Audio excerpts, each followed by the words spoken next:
we've talked about the DMZ briefly previously before, and that's, it's an untrusted area where your organizational assets are more easily accessed from the internet. So you can set up a DMZ to prevent access into more sensitive areas. One of the things that a DMZ has to have to be properly configured, and I'd encourage you, jot this down or put a little highlight on your notes. You need to have an internal network. So you need to have something you're keeping internal secure. You need to have something public facing to the internet. And then lastly, you need the DMZ. Here we've got some lovely, lovely pictures of a DMZ infrastructure. So typically what you're going to see is your DMZ will be configured, and it's things that you put in between two firewalls. So you're going to have an enterprise LAN network, you're going to have a firewall. Then you're going to have, in that area within your DMZ, you're going to either see like a mail server or a web server, some things that need to have access to the open internet for you to have connectivity, and you're going to have a router, and then you're going to have another firewall between that, and then you're just going to have your open internet. Best way, I think, practically, it's a network that's sandwiched between two routers. That's in between your internal network and your external internet access. A bastion host, it's in the DMZ. You have the sandwiched firewall. A bastion host would be something on this side of the firewall, closer out towards the internet. So that could be something like a honeypot. And then here we've got another network topology, which is set up for you to look at and adore. You can have your own bastion host set up, but as with anything, if you wanted a third-party one set up, you could. It really just comes down to what you in that network, what needs to be configured. Another aspect of network hardening is figuring out, how to obtain information about your network. One of the things we've already talked through is figuring out how you handle remote access to a machine. And so identify anything that's necessary for your network. So if you have remote call, procedure call, that's going to give you a graphical interface, and virtual network computing, VNC, those are two protocols that you're going to use for remote access that give you a graphical display. For secure shell, you're going to use that to come into a terminal environment. And you see that used a ton with servers for remote configuration management.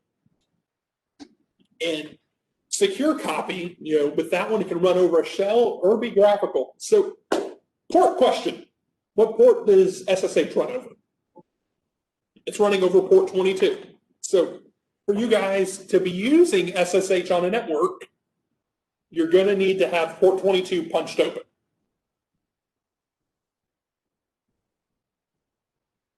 So, there's some tools and things that you can get that will help you support implementations for network security.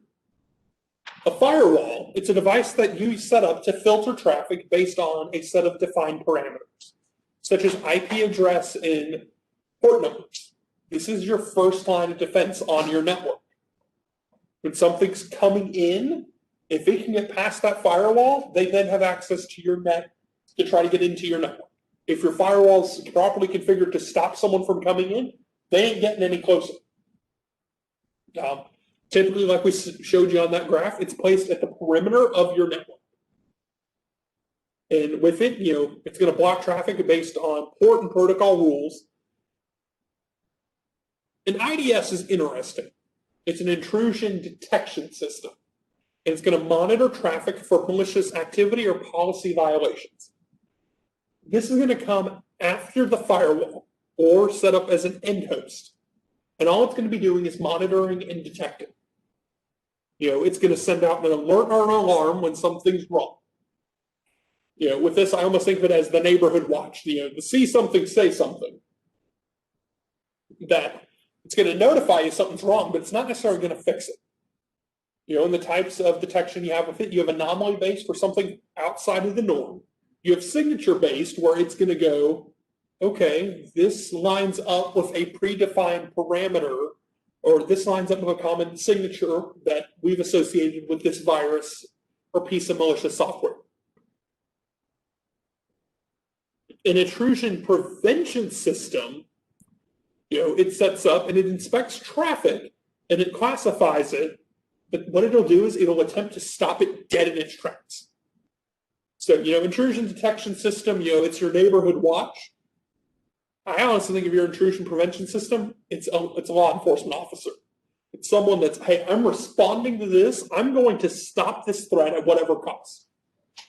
And if I need to, I have tools I can use to take out that threat.